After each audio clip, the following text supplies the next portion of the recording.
Hi guys, and welcome to my channel. Today I am making vegetable cabbage with mushrooms.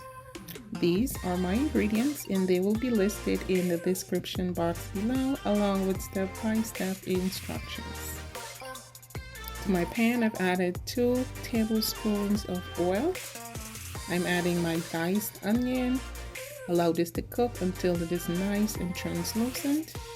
Add 1 teaspoon of garlic, 1 teaspoon of thyme, 1 tablespoon of green seasoning, and my diced bell peppers, carrots, and cilantro.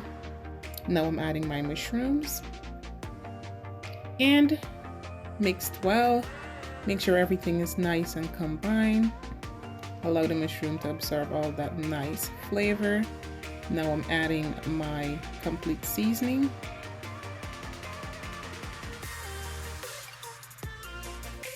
And now I'm going in with my cabbage. Give this a really good stir. Make sure everything is nice and combined. Then I add 1 teaspoon of black pepper and some crushed tomatoes and some cherry tomatoes, 1 teaspoon of salt.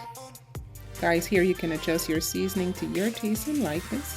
And this is my vegetable cabbage with mushrooms. Guys, if you like this video, please give it a thumbs up and share. If you're new to my channel, welcome. Please go ahead and subscribe. If you're already here, thank you for watching. Do enjoy. Bye-bye.